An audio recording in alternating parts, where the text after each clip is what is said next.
Well, hello, everybody, and welcome to Pundit's Pundit. First and foremost, yes, this is the softer side of the South Florida Tribune. Scott is out networking amongst everybody, trying to get more followers and subscribers and all that good stuff. And he's having some, I don't know, big meal. I don't know. He's living the life. No. He's trying to get the other 8 because we're getting near 1,000 now. So getting there, yeah. Yes, I hear. Well, actually, I think we hit 1,000, but we're still trying to get a little bit more. Oh, no wonder he hasn't said anything about that. I thought he'd have a big celebration. Yeah. Throw a big party. I'm sure it's coming.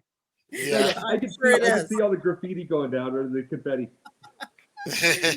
Yes. Well, first and foremost, I want to start out this show, and I want to thank Denzel and all the veterans out there. Saturday is Veterans Day, and we really need to honor and thank all of our military, all of our veterans for giving us the freedom that we have, that we can do shows like this and talk about things. So thank you, Denzel. No, not a problem at all. I enjoyed my time in. To those of y'all who don't know, I did serve 12 years in the United States Air Force from 2004 to 2016. I got out and I went to college on a GI Bill. I got my degree and now I'm here. But I traveled the world. I did 3 deployments. I had some great experiences. I met some really great people. My mom says even to this day, I went in the military a boy, I came out a man. So I'm always gonna be proud of that. And here's a shout out to my other fellow veterans out there and brothers and sisters in arms, especially nowadays. Please keep safe. Get home in one piece. Did you go in without a beard, go out with a beard, come back with a beard? No, my beard didn't come until like 2017, unless I was on leave. Either way, but we do appreciate you, definitely. Not a problem. Well, tonight's show is going to be an awesome show, of course, but we're gonna lead it off. We're gonna kick it off right away because we'll go through all the advertising stuff at the end. Why not? Right. Denzel, you're gonna take over the reins. All right, so let's go ahead and get it started. And so there's something special about this young man that I'm about to bring up.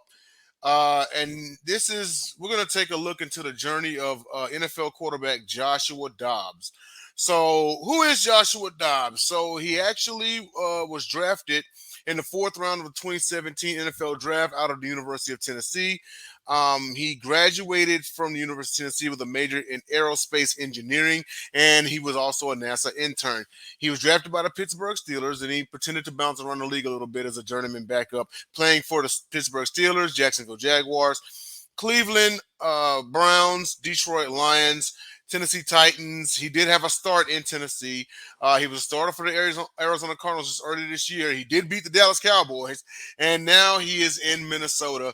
And he actually led a game-winning drive at Atlanta just last week after having signed to the team just on Tuesday. He couldn't even remember his teammates' names, and much less like the playbook. He just kind of went off instinct.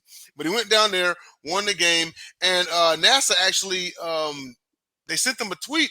They sent him a shout-out. They gave him a nickname. He's now known as the Pastronaut. How about that? The Pastronaut. So with that being said, I'm going to swing it over to Jacob and get your thoughts. I mean, this is a really humble human being. He's very deep into his faith. He's a legitimate rocket scientist, you all, and he plays sports. How about that? Go ahead, Jake. Well, you know something. That's the thing I say. He didn't even know the signals. He was literally cramming a calculus test, calculus final on his day. Like that is what an NFL playbook is. Mm-hmm. And he was cramming an NFL. He was cramming the NFL playbook from Tuesday to Sunday. Didn't even know the signals. And like I'd say, about maybe 60% of what he was doing was street ball. Let's call it what it is. Well, and the thing was that it probably even wasn't. That's how smart he is. And I'll bet you he got the things down right away. It's like not everybody can do that. But the thing about this is exactly what I talk about. What we had in the past with athletes, baseball, basketball, everything. Everybody going too long. Everybody, because it's all they had. Like this play that I watched, and I brought it up in one of the shows this week, the Requiem for a Heavyweight. The idea that it was Mountain McClintock, and the idea of it was a few years earlier he was a number 5 for the heavyweight title, and then all of a sudden he loses all the time because he's too old, and he knows nothing else.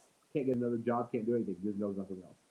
That was a lot of athletes throughout the days, and now you're hearing things, real estate.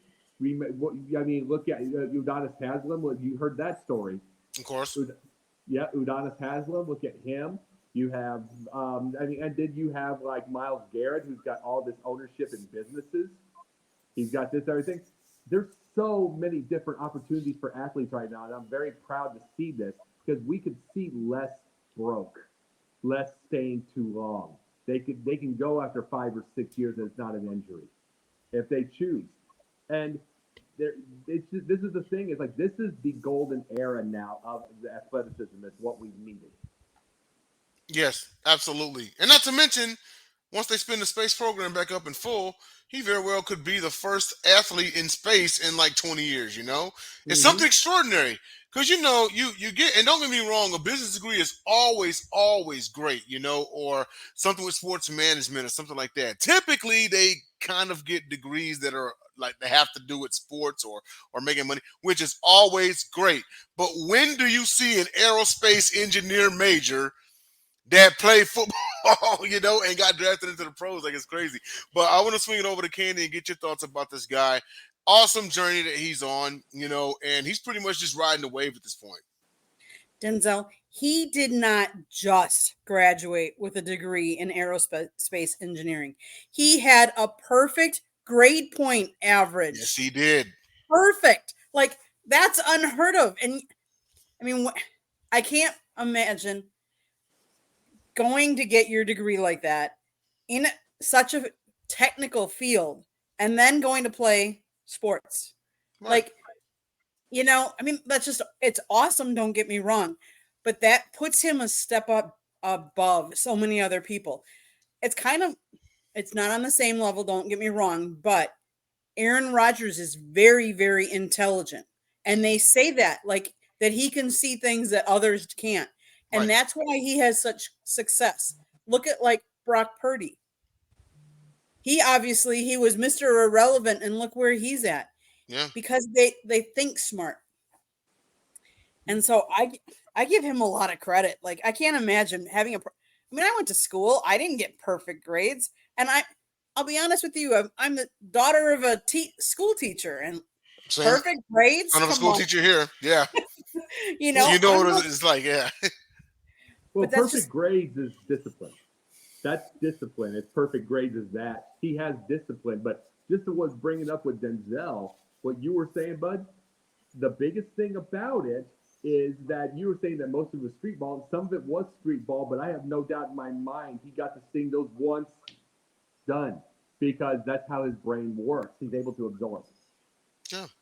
Some of those people, they see things once, and that's all they need, and then they've got it by memory. That's not me. I wish.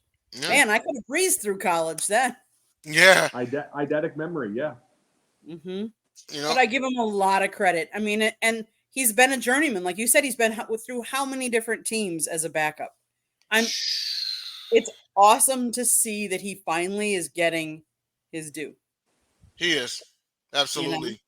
I mean, you could take an athlete and, after their playing career is done, they could talk about sport. They could talk like sports media, or they can tell you how to go make a buck, But how many of them can tell you how much horsepower is in a NASA engine?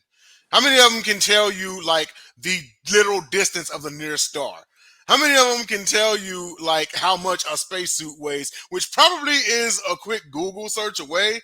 But and the crazy part about it is, and anyone at home who thinks that it's a game, an astronaut is one of the hardest jobs on the planet. The selection process is so fickle. You have to basically have the intellect of Albert Einstein and have the physique of Captain America. You have to be in tip-top shape, and you still may not get selected. That's what's so crazy, And the reason why, and this is also an advantage on Joshua Dobbs' side because he's an athlete. He has to keep himself in tip-top shape. You know what I mean? You Mm-hmm. know, and you take somebody like that, your physical condition has to be peaked because outer space is brutal. Did you know that even just a little time in outer space, there's a good chance you come back with 20% less muscle mass, less just by being up there. It is horrendous on the human body, you know. And I could go all day because I'm infatuated with space. I'm sure I was the same thing in a past life somewhere. But like planet stars and all that, yeah, don't get me started. Anyway, Uncle George, on you. What do you think of Joshua Dobbs and his journey? Well, it's a remarkable journey. Let's not kid ourselves. Not to mention all those teams that you said he played for. The Lions even had him here in Detroit for a brief stint. Um, my goodness, he started his career in 2017, and here it's 2023. And just now, last Sunday, he got his second win ever. And I know he didn't start the game, but it was his win. 12 touchdowns and 8 interceptions in his entire career. From a football standpoint, he is amazing because most of the backup quarterbacks, let's just be honest, folks, have better stats than that. I mean, for him to Mhm. be able to maintain that level of athleticism and that dependability and practice and all the things that he needed to do, and I agree, Jacob, with you. I mean, there's stories that came out this week about him not knowing the players, not knowing the plays, and not being able to read this and that. Unbelievable. But what a win, stepping in for the injured Kirk Cousins. I'm another one that admires somebody like that. Candy, what you said about the grade point average is unbelievable. I see he got some big award from Tennessee, the best top scorer an athlete could get for undergraduate years at Tennessee. A very special, I guess, really unique award that they give out to one person. And everybody's got different feelings on a religion, but he's a very religious man. Um, it, you know, it's everything you guys said and then some. I've always admired this space program to the boy, by the way, Denzel. And I would be remiss to tell you that we've lost a giant today as Frank Borman died, one Yeah. of the great Yeah. astronauts in the Gemini and the Apollo program. So God rest in peace, Frank Borman. And not only that, but he was an outstanding analyst sitting next to people like Walter Cronkite to analyze what was going on with the space shuttle or what was going on with Apollo. But anyways, I He had to applaud. be over 90. I admire you. You're a man of smarts, but you're also maintaining that level that you were able to be physically prepared to step right in. And who knows what's going to happen? I mean, most times guys don't, you know, rescue a team. And I'm saying Minnesota's not to be rescued, but I mean, if they make the playoffs, would be outstanding. But one game down, you've done a lot. But more important than that, you've set a pace for your whole career as being a very, very smart and conscientious person and athletic as well. And real, Absolutely.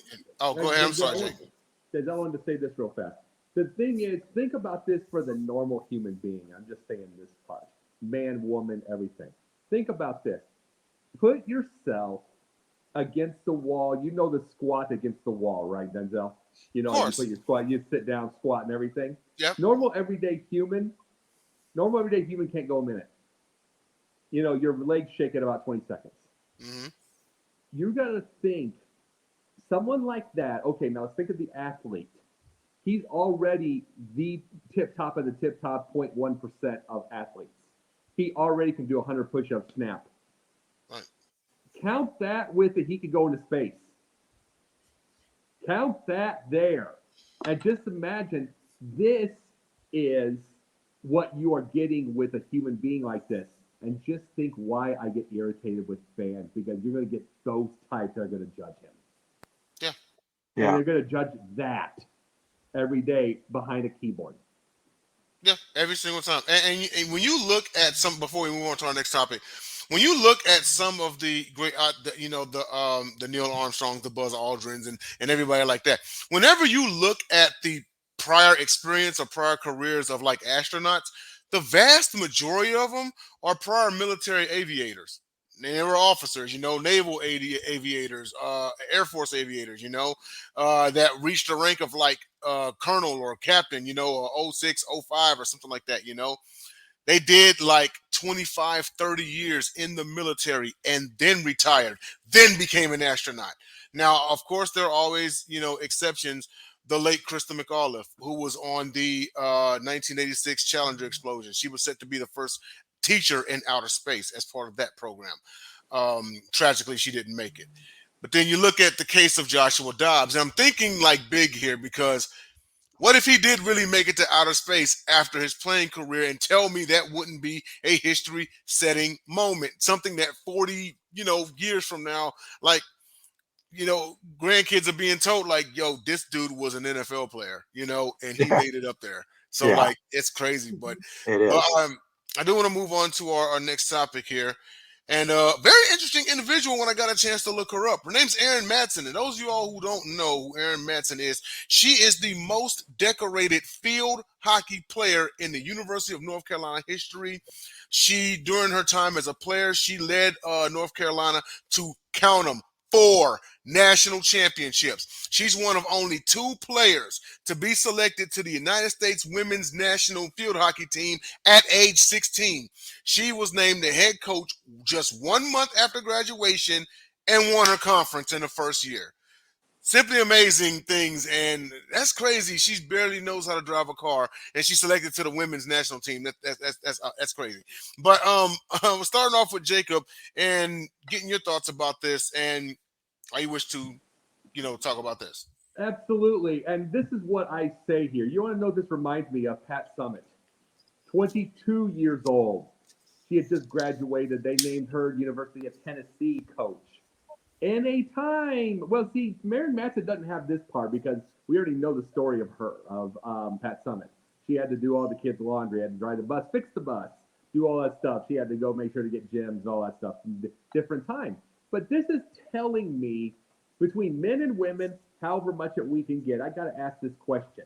She was the leader on the field, okay? She was the leader on the field. You got to ask, how come that you don't see more point guards who are the leader on the court getting coaching jobs immediately? How come you're not seeing the more catchers off the spot?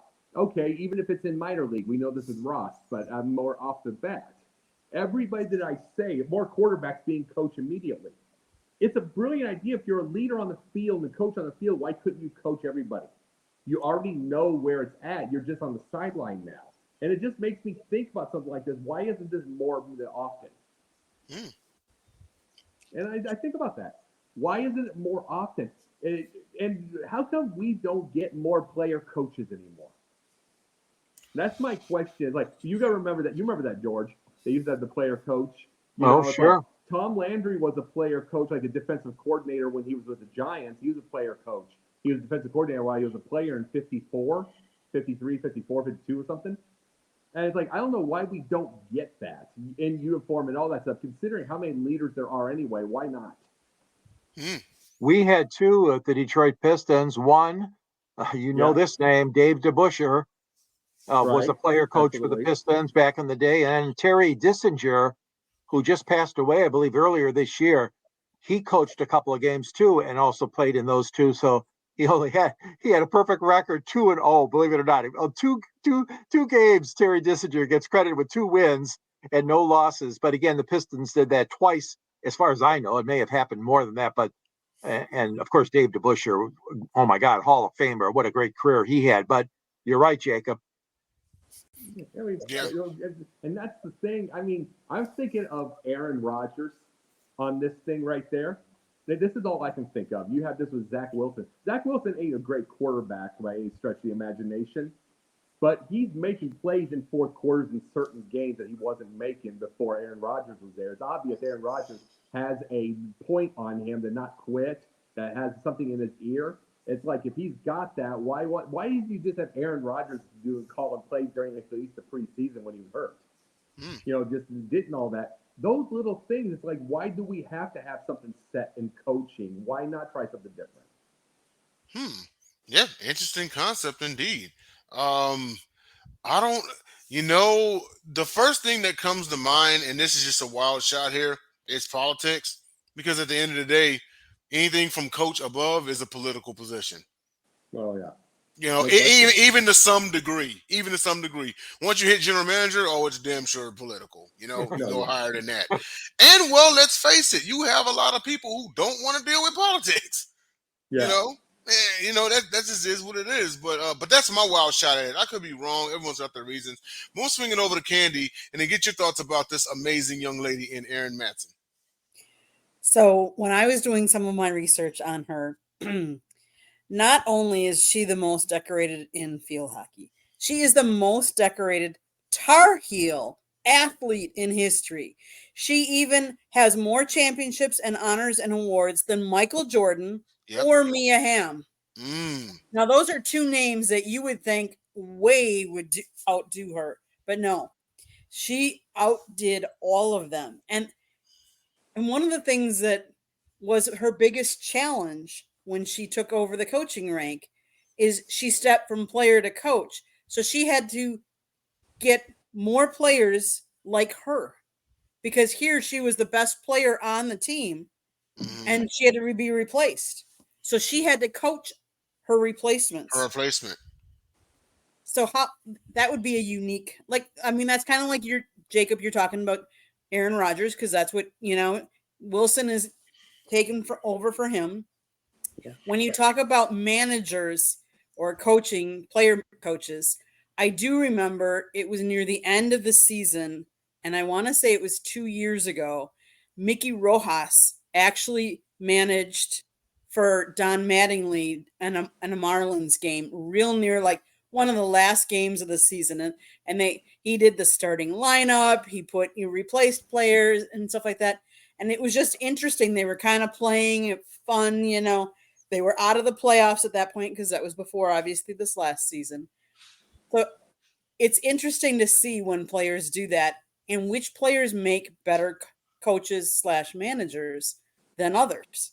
And are there Hmm. some that just, you know, you're like, no way, no way. And not only people also realize that especially for her, I give her a lot of credit because to go from someone that played with some of those other girls and now all of a sudden I've got to coach you and Yep. you've got to listen and respect me. That's a whole Hmm. different level. Yes, it That is. takes a whole different individual that can do that and switch what was probably a good friendship to now Hmm.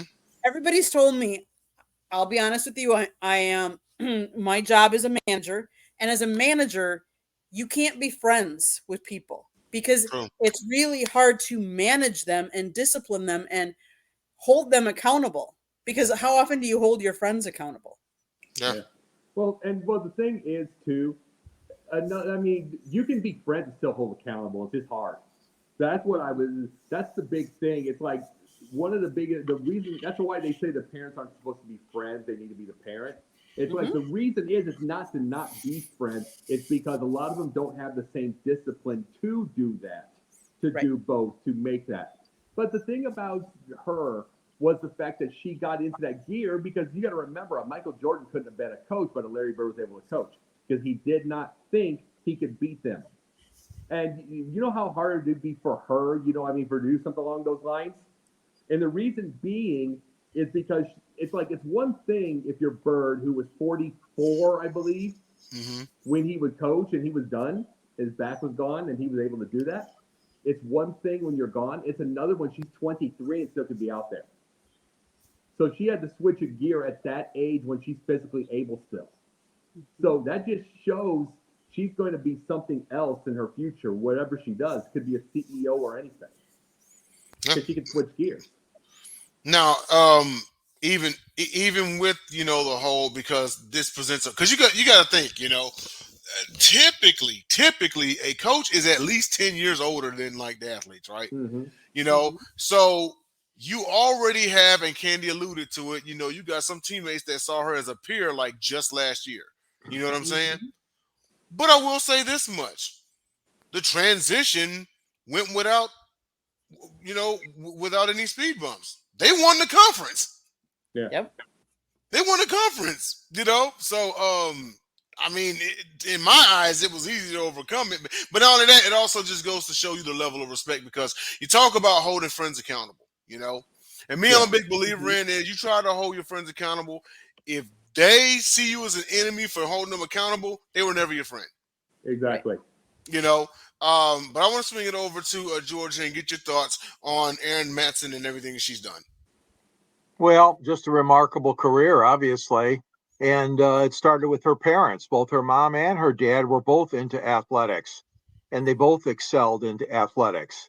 I remember one time I interviewed Sam McCulloch, the All American gymnast from the University of Michigan, and he was telling me about his career too. And he was, both his mom and his dad were in gymnastics way back in the day. And it motivated him to become such the great athlete that he was, still is, but he's not active anymore. And I sensed the same situation with her. And sure enough, Erin's dad and mom were very athletic and very, but it goes above that. It goes above that because they taught her and they showed her the way. And they must have coached her well, but they also loved her. And Hmm. like we all love our own family. And she really excelled. And I'm glad you brought that up, Candy, about those outstanding statistics. I mean, the most decorated, like you said, athlete among so many great ones they've had at UNC. And it's just a remarkable career. But you guys nailed it when you said about going from one, taking that half a year off or whatever it was that you graduated and going right into coaching, whatever the time frame was. Yeah, Very a month, short, yeah. very short. And getting the respect of her former teammates and her friends, like you guys alluded to. It's not an easy thing. And unfortunately, I was too young to remember when Dave DeBusschere did it as a member of the Detroit Pistons, but it didn't last long. I mean, one season, maybe a season and a half. I'm not quite sure. I have to look that up. And then the Pistons made I thought, a very bad decision when they moved him in a trade with the New York Knicks, but that's water under the bridge now. But he went on to, of course, win the championship with the Knicks. And who knows, Dave DeBusschere might never have won anything with Detroit, but obviously he stands out in my mind as truly an example, just like this young lady, Erin. Remarkable, and I hope that her coaching career continues and excels. Or, like you guys said, what is she going to get into after that? And I'm sure she can be a leader in the business world or wherever she goes in what direction. But it's a great story. I'm glad we talked about it today, and that intestinal fortitude that she has, where she could separate those friendships, like you guys mentioned, into coaching and being able to lead in a different way and demand in a different way from her teammates who she was friends with, and now has to take and give some orders and some coaching, obviously tips and techniques. You And know, and one. it, Go it ahead. it probably was a bit of a just real quick. It probably was a little bit of an easier transition in thought because you got to think she already was the team captain, right? Yeah. I wouldn't be shocked if the front office pulled in a few teammates and said, "Hey, what do you think about her as head coach?" And they co-signed for her. And here's the I thing. mean, The Did they? go ahead, I'm Jake. sorry. Go ahead, Jacob. sorry. Yeah. The one thing about it is George heard this last night. Candy probably heard it from the producer's desk. You didn't hear this, Denzel. I did during one of the things during one of the final points. I brought up a girl from Highland, Illinois, Emma Harshberger. That's Mhm. farm country. Every time you get one of those little shows that do the signing, for the colleges, it's usually a little bitty college called Culver Stockton, Quincy University. It's usually Hannah LaGrange, tiny little school. Lindenwood even, that's a bigger idea. You want to know where she's going? Cornell. Cornell. She's going to Ivy League. Yeah, for Ivy League for softball. That means, and then everybody in that area, and they all talk about it. The parents gave her a work ethic like crazy. Amazing family, work ethic. That is always the thing in common. A nice, stable nuclear family that they are giving these kids, and they're setting them from the. They're the ones that at 2 years old, the kids already clean the room. You know, it just from the start. That's where it all starts from. Yep. Yep. Hmm. And you know, you get that point. You know. No, I totally agree on that one. But what this woman is doing at such a young age of 23 is just simply amazing. Again, I think it was a bit of an easier transition because she's already used to leading. She just had to, pretty much just go and assume the position of head coach, and there may be a couple of political things here and there, but considering what she's done for the university, I don't foresee anything bad coming from it. There's a such thing as good politics after all sometimes. But I did want to go on to our next topic here at the halfway point of the show, and that is the TikTok attorney. So those of you all who don't have a TikTok or anything like that, so the TikTok attorney, he actually is a lawyer, bit of a life coach and a law coach and a public speaker. What he does is he uploads clips of other incidents and then interjects and explains how the law applies to situations. Or he may actually put up a poll at the top left of his screen that says, "All right, so what do you think? Was this guy in the wrong? Was she in the wrong? Or anything like that? Did they have a right by law to do this?" And what? It kind of leaves it up to the audience sometimes. He currently houses 6.7 million followers, as well as 263.9 million likes. So, Jacob, your reason for bringing up TikTok attorney? Oh, and you posed a question. Does he Debate, like a help, debate. or debate? Does he help people? Let me answer that real quick. Um, does he help people with that? Yes, he can. But I'm old school. Nothing's gonna beat a law book. Nothing's gonna beat a law class. You can't get a JD from off the internet. That's just what it is. You Oh, know. absolutely true. My thing though, my thing with something like this though is you get that many likes, you got that many followers, 7 million followers. You get something like that, it means it's more than just you know what I mean. Just scroll. People are watching. It means, see, what we do is we miss this point of everything here. 333 million people in this country. We generalize everybody by everybody's lazy, everybody's this, everybody's that, everybody doesn't have the same work ethic anymore. We can't do that because that's just like the last time there aren't the same badasses. We just named those girls. We just named Joshuadobbs in this whole show today. So we have we as human beings can generalize that whole situation. You know what I'm saying? We can, but all that kind of deal. But if he's got that many, it means other people are interested in law and getting it basically. You know what I'm saying? Just getting the idea. And I like the idea of something like that because you're gonna have one of two things. You're gonna have somebody who's going to get other kids, young white kids, young black kids, anything into law. They might get interested, or you might get adults that stop listening to those stupid ads at the 10 a.m. ads with the Tamron Hall show that are for the ambulance chasers. They might stop listening and start actually doing work that don't. And so the lawyers don't take 40% of everything. You know what I'm saying? Very true. So they might do those things. They may watch enough of those videos and think, "Oh, I can represent myself in court." But once again, you better go and check out a lot of books from the library because you can't get a Juris Doctorate off of TikTok. Right. If you walk in court, I get it. You can get your little hints and tips here. Okay. Oh wow, I didn't know that. You know what I mean? Like one of those kind of things. But if you walk into court with the experience of having watched TikTok for a few hours, you're going to get shredded by a guy who's actually spent years in a law school and has 10 plus years experience as a public defender and a prosecutor. You're going to get embarrassed. Right. Oh yeah. But that's what I'm saying. What I'm saying though is what I want to see with this new world and what we have to see, this is what I want to see with something like this is get them bare basics. Because right now with the way that we have it is the ambulance chasers at the 10 a.m. You get my point.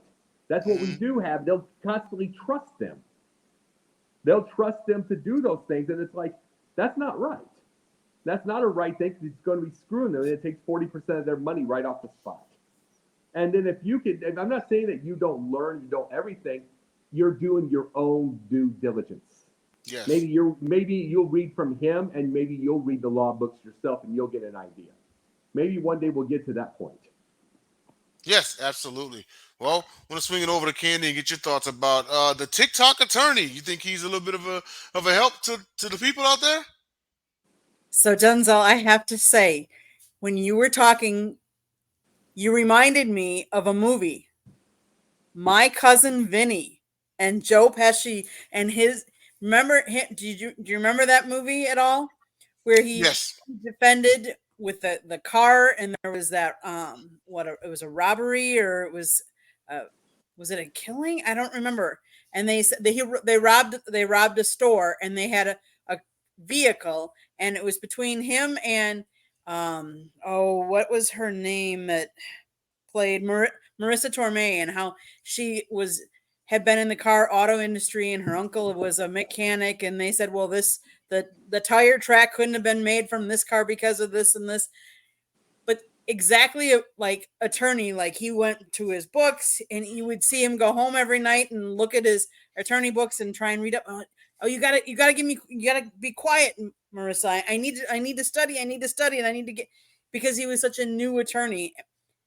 So is TikTok the way to find your profession? What was before is not what is now. And Ding. yes, we are old school. I'm old school too. But times have changed so much. Let's face it.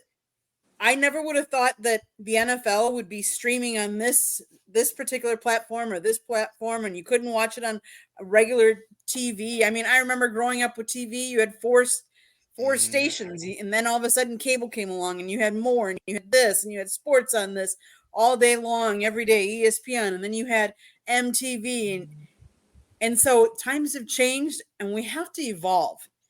Is this the way? I'm not sure, but does he bring things to light and to attention that maybe we should? Yes. Is it right? Do we have to? The one thing I have to tell everybody is, you do not have to agree with everybody and what you see. Right. Just because someone is saying it doesn't mean it's true. You have a right to a different opinion. But is it good that he brings some of these things to life? Yes. Like the video that we saw, he was talking about someone putting out Halloween candy, and they came across and they took the whole bowl. Well, is that something that's smart? Is that like illegal? Really? I I don't saw think. that one too. Yeah. But it does bring things to light and makes people think. And I think in today's day and age, when we have computers, we have phones in our hands, we're not thinking like we used to. We use calculators because we can't add or subtract. You go to drive through, and you want to pay cash, and you want to get so much change back or certain change back, and you got to calculate it because you don't use your head. I think anything that makes us use our minds to Hmm. think is a good thing. Yeah, yeah, absolutely. And with that said, yes, he does present these scenarios that make you think, but and you mentioned opinions. Pretty much in the way, and I understand there are, things that do evolve, but there are Mm-hmm. just some things that don't. Law is one of them. The Mm-hmm. Yes. only one who's really allowed in a law field to write opinions are judges after a Mm-hmm. case, namely Supreme Court justices, especially. Even if you think about this, even if you take someone, right, because there've been the rare case of someone who represented themselves in court and won. But Mm-hmm. how did they do that? They read good old fashioned books. They didn't do this scrolling through TikTok or nothing. They spent hours inside Right. of a book because they were like, I'm not paying no lawyer, Mm-hmm. rent money for an entire 12 months. And I don't want to lose this case and have to shell out even more money. So, like you said, when you alluded to the my cousin Benny, head was in the books studying. There, and this is just my take. There's just some things that will never change. And when it comes to law, they're not gonna dance around it. They're gonna, like when I was in college, right? I took communication law, a law class. It just tied in with media. And shout out to my professor, Dr. Kenneth Pybus at Abilene Christian University. You know, we would all ask these questions, boom, boom, boom, boom, boom, and he made you think. He challenged you. He made you think, much like the very guy we're talking about here. And he always circled all roads led to one question. But what does the law say? He would have us look up cases, and we would have to type them out, write them out. You know, the situation, what does the law state, what was the decision, and everything. And he always will tell you, what does the law state? Anyone coming with an opinion, anyone coming with feelings is gonna get burned. What does the law state? That's what they're gonna go by. And let me say this. I say this part big time, though, and I agree with you. Don't get that wrong. I don't want this to be the whole thing. I want people to still study. Where I'm at with it all is who really picks up books? I mean, I literally looked the other day at the New York Times, the New York Times and what their subscriber list was. They just got their 10 million subscriber. 9.28 million are digital. 800,000 left paper. Yeah. That's it. Who picks up anymore? So if they're going to look, and I hope maybe you get a kid out there that decides they want to be a lawyer. That's what I'm at with it. Maybe they get themselves interested. I don't want them scrolling that stupid. Maybe they're watching the guy the whole time and getting interested. Yeah, no, and I get what you're saying, you know, because just like Candy alluded to, things evolve. I mean, when I was in college, even now, some of my books were hard copy, you know, but some of them we downloaded. Some of them were digital, you know. Mm-hmm. But my point is, at least they were books. It wasn't social media. Yeah. You know what I mean? At least. I'm sorry. Go ahead, Jake. Go ahead. Oh no, I was going to pass to George, and because I know he's been hearing everything, and get your. I just have to say, Denzel, you're not the only one that took a law class in college. I took business law. So yeah, back to the law. What is the law? Yes, exactly. And you took a business class, so like if you had went all the way with this, it would have been one of those things where, like, you know, those lawyers that make like $1 million a case by representing corporations who get sued. Like it's along that line, you know. George, on you. What you got? Well, I looked at this whole thing as a different angle, different animal, if you will. And you guys all had some valid points. But to me, I think that the important thing for me is that, hey, kids and young people out there, listen, before you follow TikTok and before you copycat this or that, you need to see the ramifications. You need to see, are you breaking a law? And I know it was kind of funny, like Candy said, the one that we talked about was the bowl of Halloween candy. Was that stealing? Was that a theft? I mean, it's something to consider. But I'm just saying, all these young people, especially that are following TikTok and going and doing crazy things, some of them may not be legal, folks. Some of them may not be.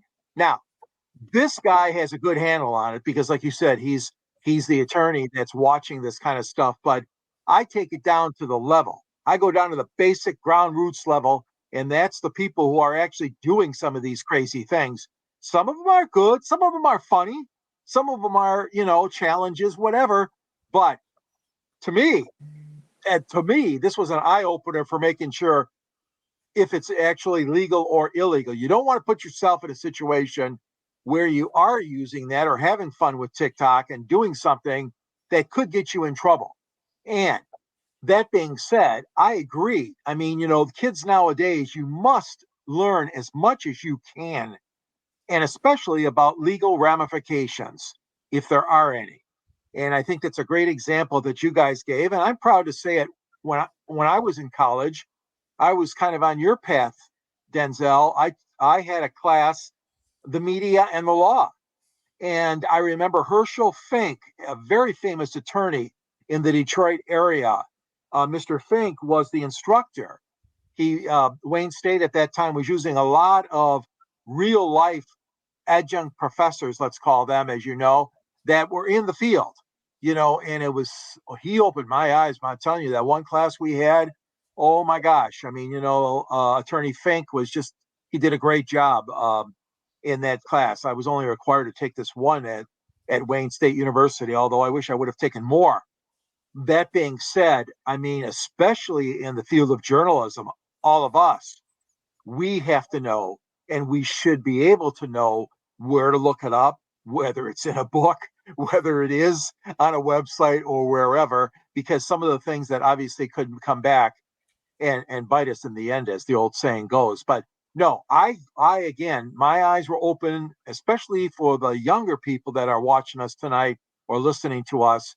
Make sure you know whether what you did or what you're about to do is legal or not. Yeah, Oh yeah. absolutely. Because if in the event you land in a courtroom, you're going to need to, if you did something and you're innocent, you're going to have like, the law behind it. It's like in a court case. Okay, well, the prosecutor has the burden of proof and the presumption of innocence falls on the defendant. Now, the defendant, in a sense, they don't have to say anything because it's on the prosecution to prove them. But anybody with sense would tell you if you're the defendant, you need to prove that you're innocent also. Don't just sit there. But if you're innocent, you're gonna have to have some sort of backing. You have to say, hey, according to the law, boom, boom, boom, A, B, and C. Or if you want to prove somebody guilty, hey, boom, boom, boom. That's what the law says. But now I don't want anyone before I move on to pundit points. I don't want anyone to think for 1 second, because after watching him, I love the guy. He actually reminds me of another guy. Jacob, you may have heard of this guy, the lead attorney on YouTube. Which one? He's a black bald guy. He actually practices family law. He's been doing family law for 20 years. His name is the lead attorney. Definitely check him out. Okay. They're in the same range. This guy is awesome. He's amazing because he makes people think, like, just like George said, is this illegal? Is this not, and he gets the chats going and everything, like he's doing what it's meant to do. But he's also, at the same time, he's also a law coach and he's a public speaker as well. So if you're anywhere where he is, I would suggest you go down there and check him out. With that being said, we have about 9 minutes left in the show. We'll go ahead and do our pundit points. So with that being said, and Jacob, you're going to like this one. Yeah. So I'm looking on Bleacher Report today, and the question came up that if the Bears got the number 1 overall pick, they took a vote on what they should do. 24.9 said trade it for draft capital. 35.4 said draft Marvin Harrison Jr.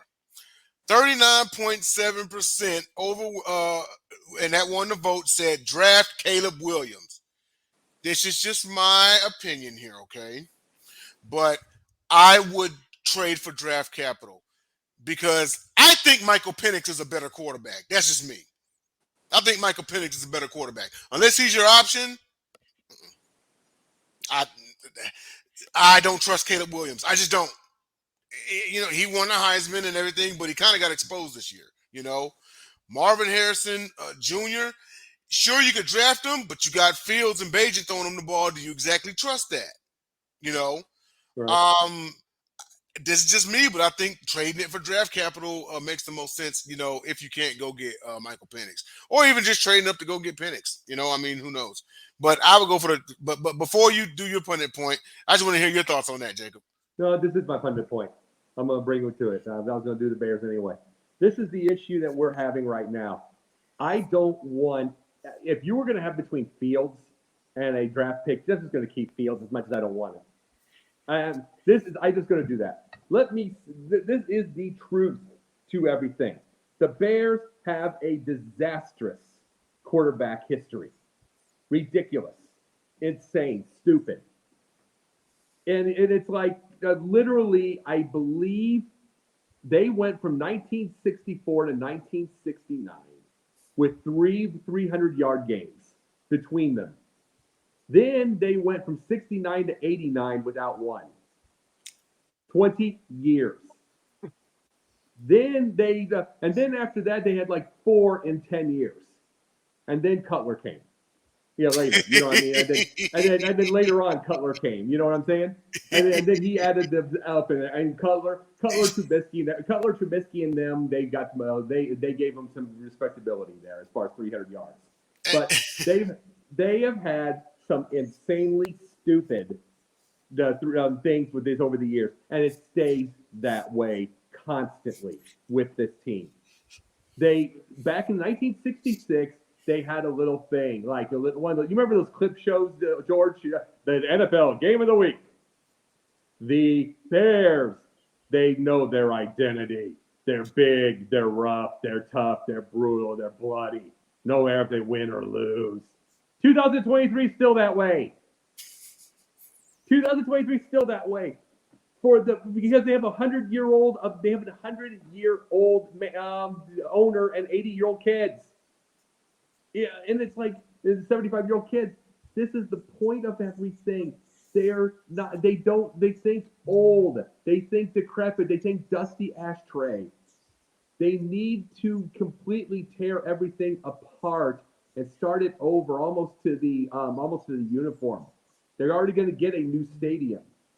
This is the point of everything. Don't get another one. Don't get another one. Either go with Fields or leave Fields and go get Bajan or anything like that. Don't go get another quarterback. You're just going to ruin them too. Candy, on you. This week, I was reminded that sports are a business. And the way I see it is the big markets, the big owners that have the big pockets can afford to have the big coaches.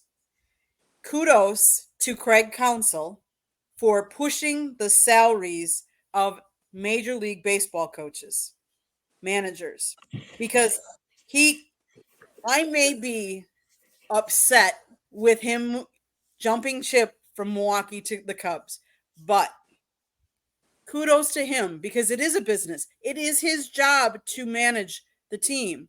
So why wouldn't you go to a team that can get you the most that paid? Why not? $8 million. He is lights out. He's averaging $8 million a year. Bob Melvin, the next highest, is $4 million this year. Bochy, Buck, Showalter, Dave Martinez, Roberts, and Alex Cora are all still only between $3 and $4 million a year. So he doubled that. So I have to give kudos to him for it being a business and him treating it as a business. I do not have to wish him well. I do not have to hope that he does well because he's managing against my team. But he has reminded us that it is a business. That's crazy you say that because you would think Dave Roberts would be the higher paid out of the bunch you mentioned because number one, it's LA. And number two, well, as much as they choke, he's a consistent 100-game winner. You know? So you would think that it would be him. That's actually crazy. Last but not least, George, what do you got? Punting point. Well, the Hail Mary pass has been thrown. Today, the story broke about the Oakland mayor, Shang Thao, sending a letter to 15 owners. I guess maybe he knows that those are the 15 that are maybe on the fence. I don't know. Outlining why these owners should reject John Fisher's attempt to leave Oakland for Las Vegas after 55 years in Oakland. The owners' annual meeting, of course, you guys might know, is coming up in Arlington next week, and that is going to be front and center on the agenda, the relocation vote.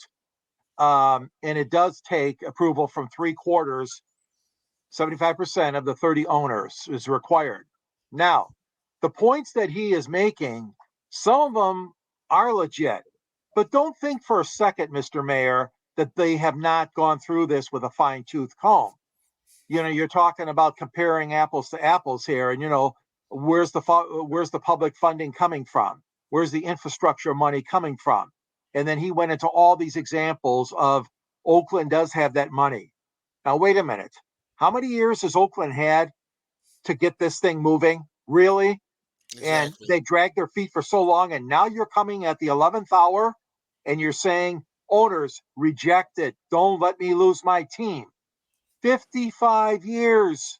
And you know what? That stadium is still standing, and you're still playing in that crappy old stadium. I'm sorry, Mr. Mayor. I mean, I know you're throwing a Hail Mary pass here, and I certainly can understand how sad it will be when the Athletics leave, just like the Raiders left.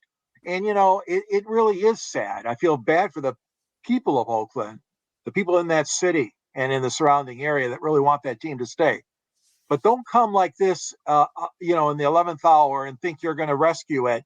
And now all of a sudden you're talking about, oh, well, we got this public funding and we got this infrastructure funding all in place.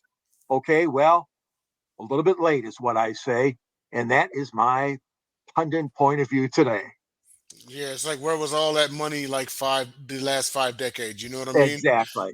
Well, we are at the end of the show. So for the closeout, I'm going to pass it to the one-woman Board of Education of South Florida Tribune University, Miss Candy Ebling. Thank you, guys. This has been an absolute pleasure being on tonight. But I want to remind everybody, there's a red subscribe button. I believe it's down by Denzel. Hit that red subscribe button. Share us, like us, tell everybody about it. We want to keep growing and growing and growing, bigger and bigger and bigger. You want to get 10,000 subscribers. Exactly. You got to always, you got to have a goal, right? Got to have a goal. Yeah. Goal. So if you like this show, please go to our YouTube channel, South Florida Tribune. Like us, share us. Go to our website, southfloridatribune.com. Normally, Scott is in this seat. He is actually networking. He did just finish writing a book. It will be on Amazon very, very shortly. Please go out and buy that when it is. But you can also listen to our podcast. We are on Apple, Google, Spotify, wherever you get your podcasts. Hard for me to talk tonight. Or iHeartRadio. It's a Mountain Dew. Yeah, I know. I haven't had enough of it, right? But anyways, so I'm going to kick it off to everybody. Please let them know how you can get a hold of. They can get a hold of you. Mr. Denzel, you go first. Mr. Veteran, thank you. No problem at all. Just real quick. Gauntlet tomorrow night.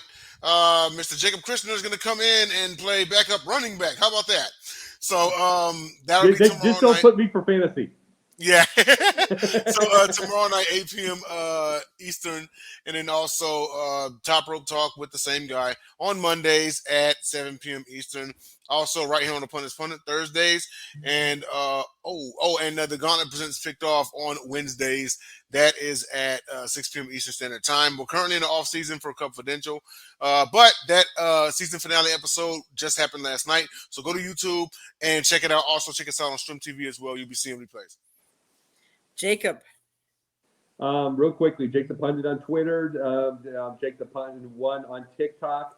I am on Substack, Ricochet. I do a bunch of shows across South Florida Tribune and Sideline Sports, and working on movie ideas here and there also. George. Scott's got a book. I got a book. We're all hawking our books here. Detroit Sports Broadcasters on the Air.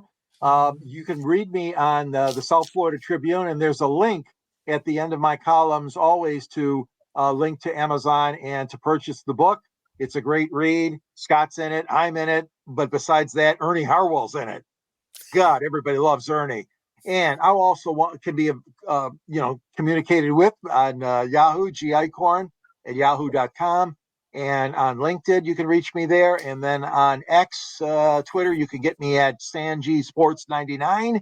And you can find me on 108 Stitches, Inside the Pigskin, Sports Exchange, Pundit's Pundit. This is a great, great vehicle for all of us. And thank you, Candy and Scott, for all your support you've given us.